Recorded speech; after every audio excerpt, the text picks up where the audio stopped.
विदेशी धरती पर जाकर भारत को बदनाम करना, जो भारत विरोधी शक्तियां हैं उनसे मिलना, ये काम और कोई नहीं, भारत के अपरिपक्व नेता प्रतिपक्ष राहुल गांधी कर रहे हैं।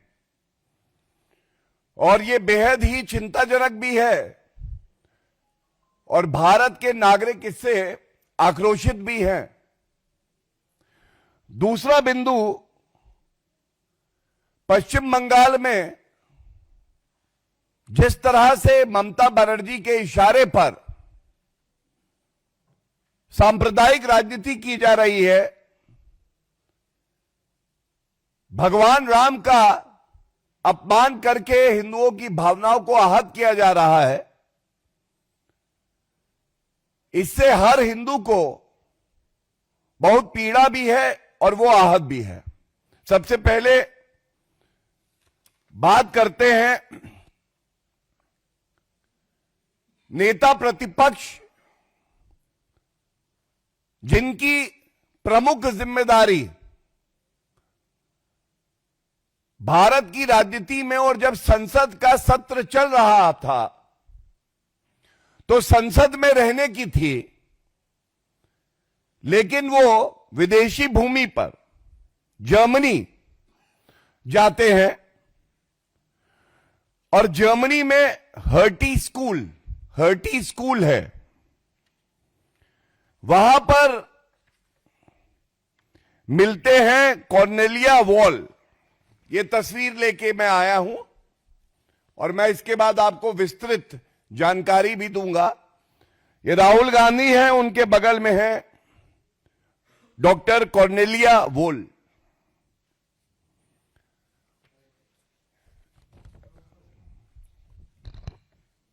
जर्मनी की तस्वीर है, हर्टी स्कूल में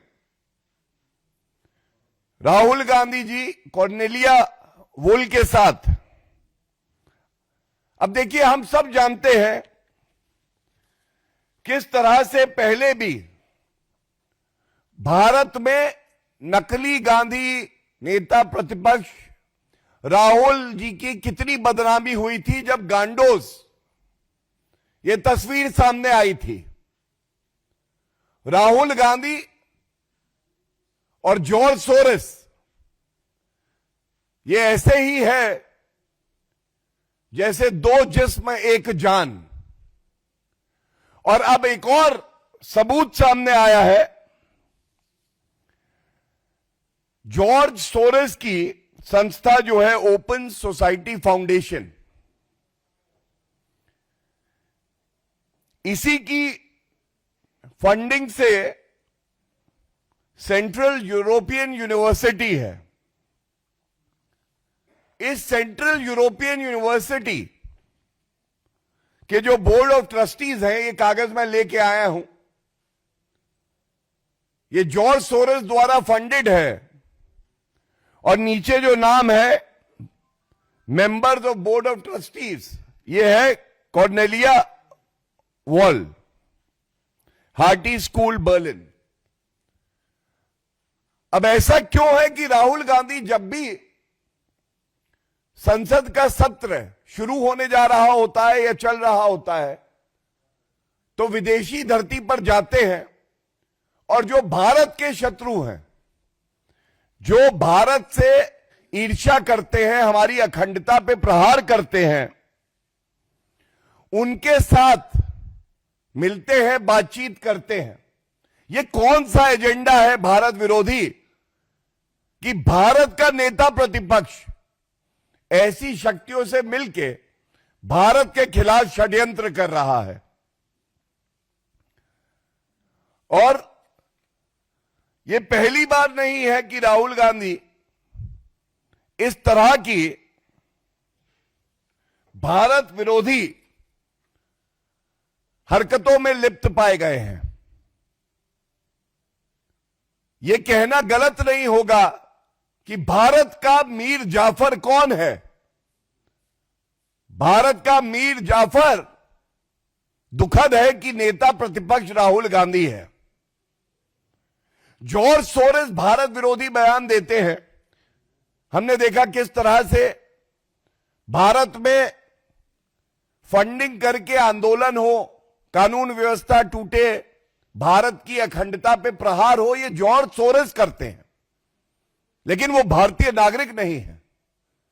जॉर्ज सोरेस नेता प्रतिपक्ष नहीं है भारत के। जॉर्ज सोरेस ने संविधान की शपथ नहीं ली है, लेकिन राहुल गांधी ने तो संविधान की रक्षा करने की शपथ ली है। तो यह पूछा जाएगा, ये जो भारत के अंदर के सपोले हैं,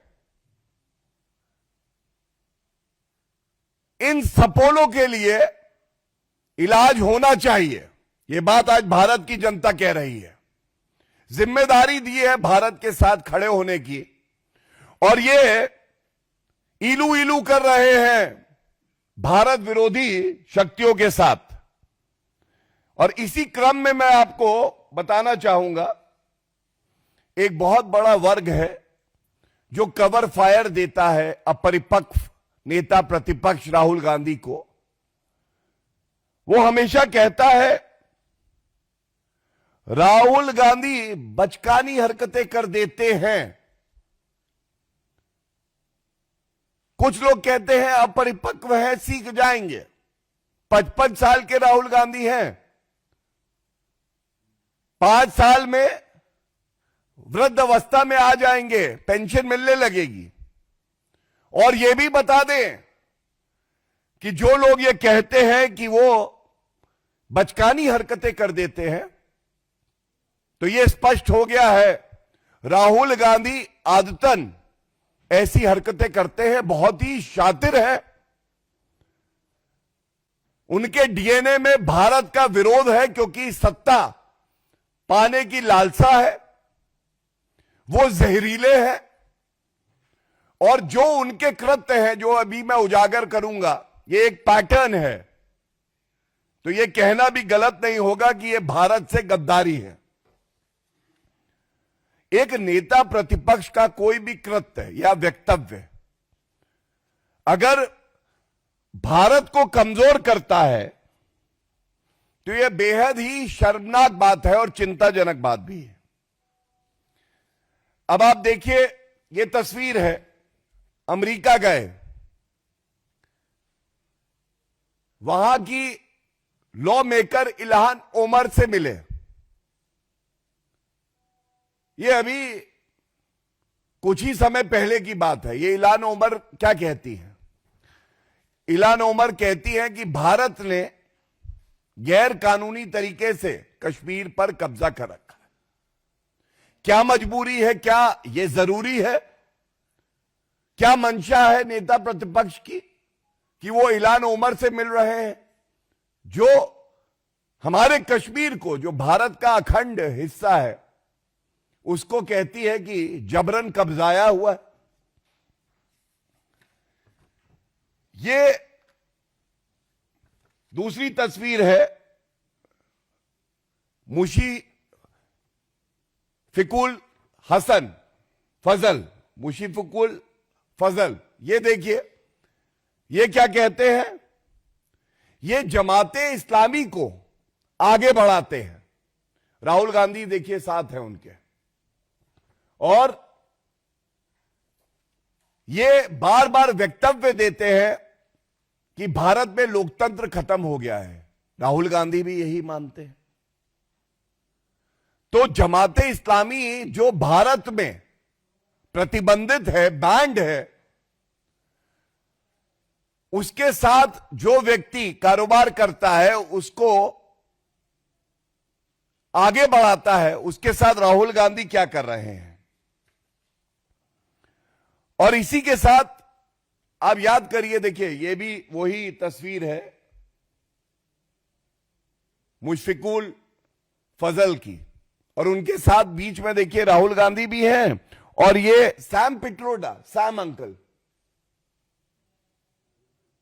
अब ये सैम अंकल जब जर्मनी जाते हैं राहुल गांधी, तो वहां भी होते हैं। और ये सैम अंकल कौन है? भूलिएगा मत, अभी कुछ समय पहले सैम अंकल ने हर भारतीय नागरिक की अपमानित करने का प्रयास किया और कहा east Indians they look like Chinese, east Indians look like Chinese and south Indians look like Africans. और जब भारतीय जनता पार्टी ने पुरजोर तरीके से इस मुद्दे को उठाया था तो एक ढोंग रच के राहुल गांधी और कांग्रेस पार्टी ने कहा था सैम पिट्रोडा को उनके पद से हटा दिया गया है।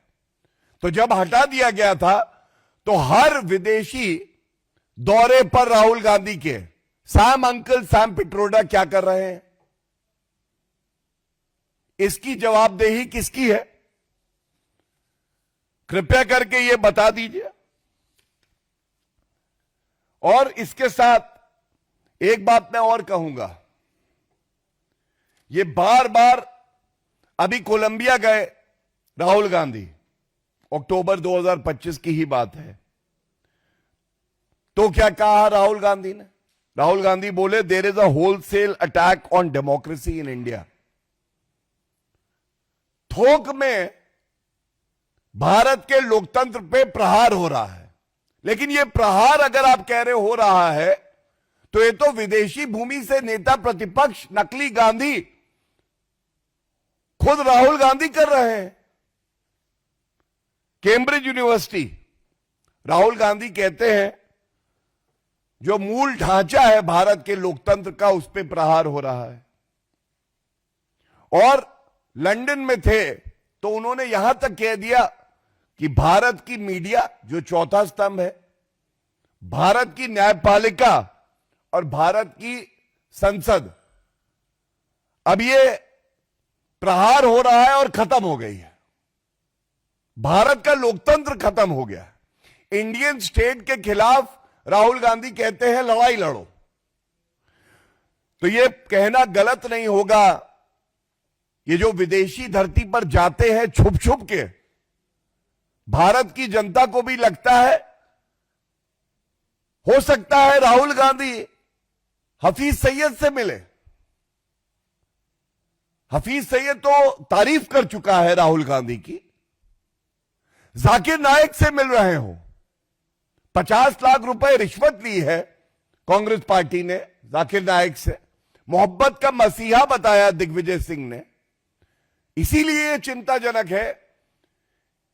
ये जितनी शक्तियां हैं, जो भारत आगे बढ़ रहा है श्री नरेंद्र मोदी जी के नेतृत्व में, मजबूत हो रहा है, चौथी सबसे बड़ी अर्थव्यवस्था है आज विश्व में, इससे नाखुश है तो वो राहुल गांधी स्वयं, नकली गांधी परिवार और जो विदेशी शक्तियां हैं, ये एक तरफ, और दूसरी तरफ भारत के 140 करोड़ लोग, आदरणीय प्रधानमंत्री श्री नरेंद्र मोदी जी का नेतृत्व, और इसके साथ हमारा मीडिया, जो 3 हमारे प्रमुख अंग हैं, लेजिस्लेचर, एग्जीक्यूटिव एंड जुडिशरी, ये एक साथ खड़ा है।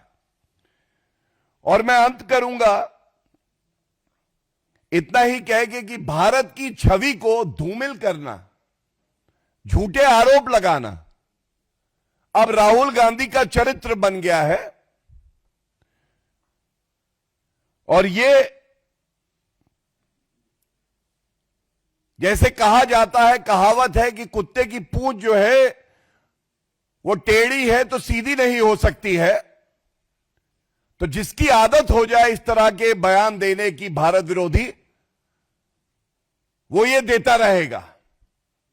लेकिन ये कहना गलत भी नहीं होगा कि जॉर्ज सोरोस की पूंछ कौन है, पूछता है भारत।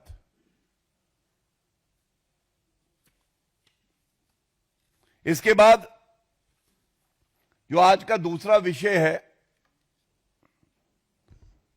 मैं उस पे भी आपका ध्यान केंद्रित करना चाहूंगा।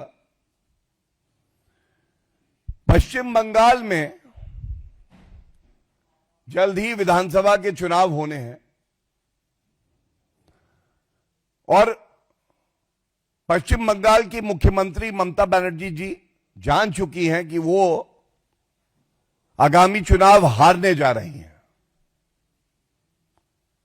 उनको ऐसा लगता है कि सांप्रदायिक राजनीति करके अपने नेताओं को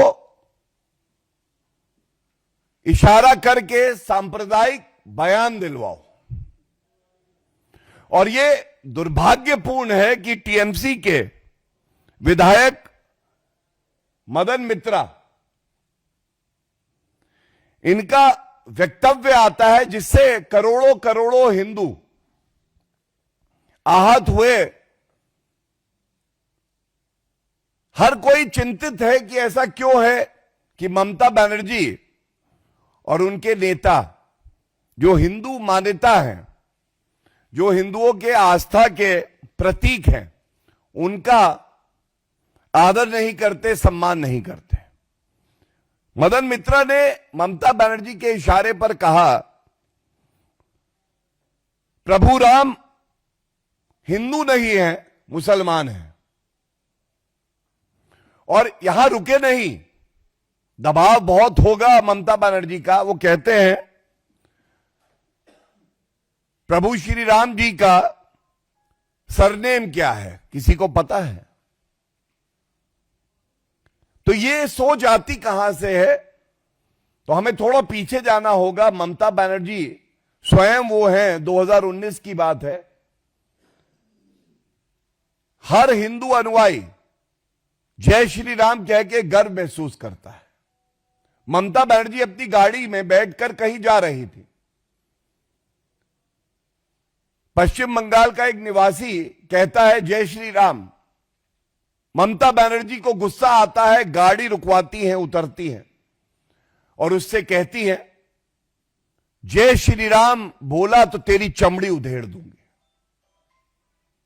हमने देखा कैसे महाकुंभ के दौरान उसको मृत्यु कुंभ बुलाया ममता बनर्जी जी ने। आज सवाल यह पूछा जाएगा, ये जो सोच है कि हिंदुओं को द्वितीय श्रेणी का नागरिक समझती है ममता बनर्जी, इसके खिलाफ पूरा देश आज आवाज उठा रहा है। क्या ममता बनर्जी जी में इतनी हिम्मत है या उनके किसी नेता में? किसी और धर्म के ईश्वर और इष्ट के लिए इस तरह का बयान दे दें? सर तन से जुदा हो सकता है, लेकिन क्योंकि हिंदू सहिष्णु है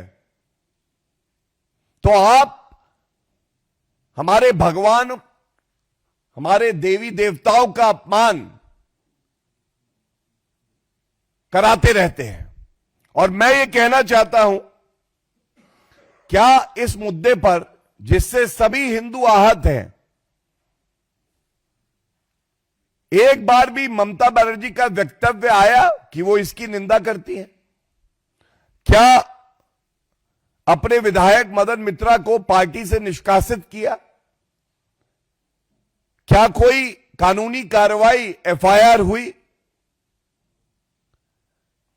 यह दर्शाता है किस तरह से आज सांप्रदायिक राजनीति करके हिंदू मुस्लिम दंगे अगर कोई कराना चाहता है, वो ममता बनर्जी स्वयं है, जिनके पास गृह विभाग है और शांति बनाए रखने की जिम्मेदारी भी, कानून व्यवस्था बनी रहे, ये जिम्मेदारी भी ममता बनर्जी के पास है। और इसी के साथ मैं अंत करूंगा। कुछ तुष्टीकरण का जो ममता बनर्जी करती हैं प्रमाण देकर, हम सब ने देखा किस तरह से जब दुर्गा मूर्ति विसर्जन का समय आया तो ममता बनर्जी ने उस पर रोक लगा दी थी, क्योंकि वो समय मुहर्रम का भी था। तो कलकत्ता हाईकोर्ट ने फटकार लगा के ये आदेश है, और इसमें स्पष्ट लिखा है, एक लाइन पढ़ दूं, We are living in difficult times. Intolerance would rise in the event of such arbitrary action of the state government being put in place and enforced. It would be dangerous to mix politics with religion. और इसी तरह से लगातार हर साल यही हुआ। विजयदशमी हिंदू नहीं बना सकते, दुर्गा मूर्ति विसर्जन नहीं हो सकता, लेकिन अगर कोई एक विशेष धर्म से है और घुसपैठिया भी है, भारतीय नागरिक भी नहीं है, तो भी ममता बनर्जी कहती है वो दूध देने वाली गाय है, उसकी दुलत्ती मैं सह लूंगी। एक करारा और मजबूत जवाब पश्चिम बंगाल की जनता और हर हिंदू सांप्रदायिक ममता बनर्जी को देगा। इस तरह के सांप्रदायिक बयान निंदनीय भी है और इनके खिलाफ सख्त और उचित कार्रवाई करने की जिम्मेदारी मुख्यमंत्री ममता बनर्जी जी की है। धन्यवाद। कोई प्रश्न हो तो प्लीज पहले फर्स्ट वाले पे ले ले और फिर उसका, हाँ नहीं पहले उस पे ले लीजिए अगर कोई है विदेश यात्रा पे, उसके बाद any questions on Rahul Gandhi is visit to Germany? ठीक है।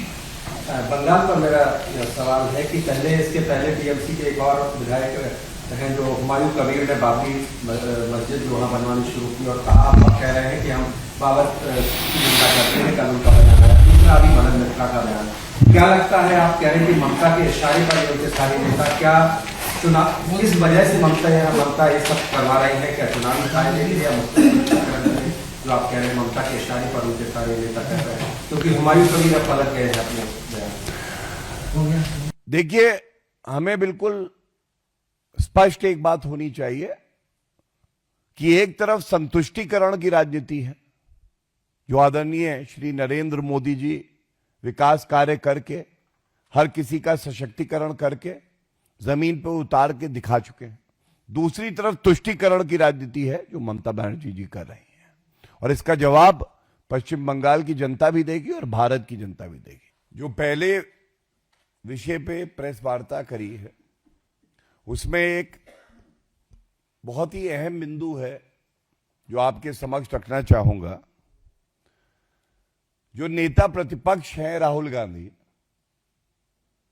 वो 5 दिन की विदेश यात्रा पर जाते हैं, और अगर आप देखें इस यात्रा में वो किस किस से मिले हैं, नेता प्रतिपक्ष को चाहिए कि वो जानकारी सार्वजनिक हो, ये तो हर देशवासी का अधिकार है। तो ये जानकारी ना कांग्रेस द्वारा ना राहुल गांधी जी की एक्स टाइमलाइन पे होती है।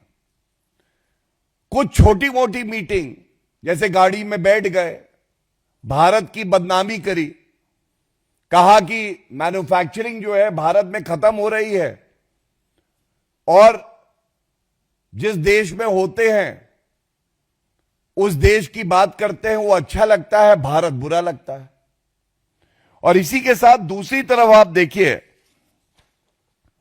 किस तरह से 5 दिन में 2-3 छोटी मोटी मीटिंग कवरअप के लिए करते हैं राहुल गांधी।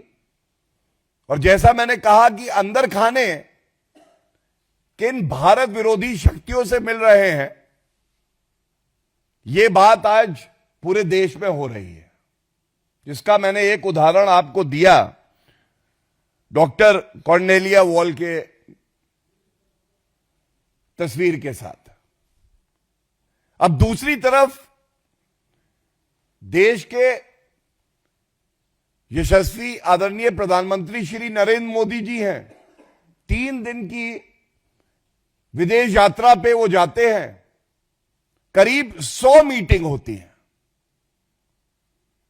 100 मीटिंग करते हैं, और हर मीटिंग का एजेंडा केवल एक है कि भारत का विकास हो, भारत की मैत्री सभी देशों से और गहरी और बेहतर हो। और हमने देखा किस तरह से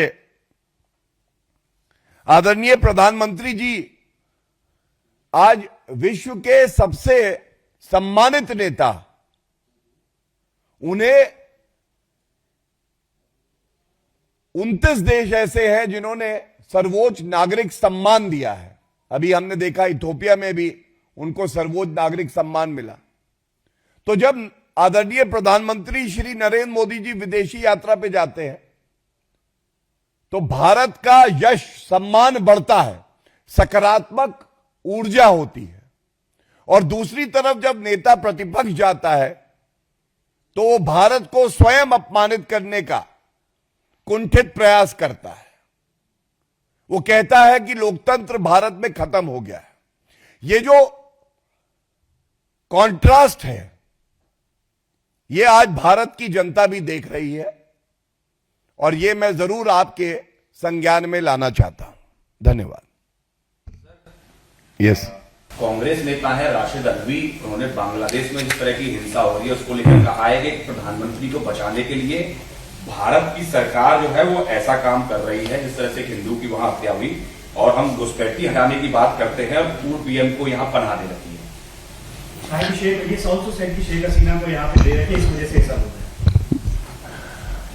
देखिए, सबसे पहले तो मैं ये बिल्कुल स्पष्ट कर दूं कि जब भी बात आएगी भारत के नागरिकों की और हिंदुओं की जो अल्पसंख्यक हैं पूरे विश्व में कहीं भी, तो सबसे अग्रणी भूमिका, सबसे मजबूत भूमिका कोई निभाता है तो आदरणीय प्रधानमंत्री श्री नरेंद्र मोदी जी और हमारी सरकार।